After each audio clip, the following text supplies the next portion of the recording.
Yo, yo, yo, welcome back to Brandon Smooth TV. Back at you with another review. We got BMF, Black Mafia Family on Stars, and we know 50 Cent's been hot with the television shows lately getting it in. Now, I'm not gonna lie, I really didn't know about BMF. Maybe I'm younger, maybe it was happening during, the time I was growing up. But first time I heard it was in Rick Ross's song, blowing money fast, where he took it and switched the little acronym up. So this story basically tells of a drug organization that lasted from the 80s all the way to the 2000s. A lot of these dudes is damn near untouchable, but they always get caught in the end. And what it really shows is just the grind in Detroit. They took this worldwide, and I'm waiting for the part in the show they show when they were in clubs. It was famous rappers and other people like, who are these guys? They made a lot of money. A lot of money. So it starts off with them as kids, and Meech, Big Meech, he always had the gift of gab. You can definitely tell he always had the gift of gab. He had a certain presence about himself, and he was able to maneuver and get into the dope game. If they started in the 80s and they was in high school, that's when the shit was hot. So he always had the gift of gab, and he ended up having his younger brother come with him, and that's when he said the whole game changed in the episode, and something that he may have regretted, doing. Now, it shows them basically getting on with the plug, and then it kind of does a little time jump to them in high school. They're still living at home, and y'all, they was like poor, to like when they had to share milk with each other out of the cereal bowl. Like they was poor, and when you come up in an environment like that, it ends up creating a monster. And I can see why Meech wanted to hustle so hard, and his brother ended up joining him too because he just got tired of living that way. His mom even says that in this episode. So they was slanging dope in high school, and what ends up happening, Terry, the younger brother, he was still trying to go to high school. Meech dropped out. Meech got straight to the money. He said, "This is what it's really about." You know what I'm saying?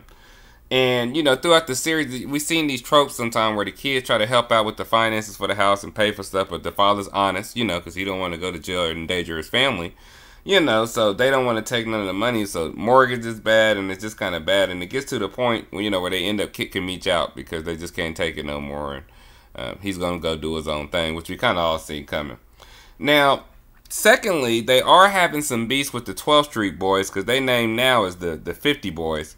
And they're having some beef with rival gangs in the area. Basically, everybody's fighting for territory, but they're not in a position to actually go to war because they don't have enough people. They're a smaller crew. They've been getting money, and they earning a lot of money, but they're still a smaller crew, still learning their way around the streets.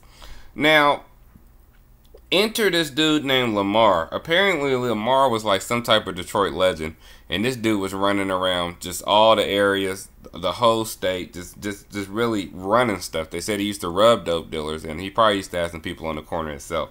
So, long story short, he gets out of jail after a stint, and Meech is with his baby mama. So I was wondering, I was like, do they have the same? Like, do they both have a kid by the same woman? I think he's just dating her. And of course, he came back and seen him, so he tried to run Meech over. And Meech even said, this dude was, he gave the backstory. He's like, I'm not necessarily trying to get into it with this dude right now because we know this dude's a maniac. So Lamar, he's going to be a terror this first season. And we're going to see the type of shit he does. He came into one restaurant and was just beating people up and doing crazy shit. So he's going to be the loose cannon so far we have on the show. Now, as far as 12th Street and the rival gangs, you can see that they're eventually going to have to get dealt with. And then once they do, it's gonna be different because I can see Meech and them ending up taking up everything. But what's happening is they asking Plug, played by our homie Ace from Paid in Full.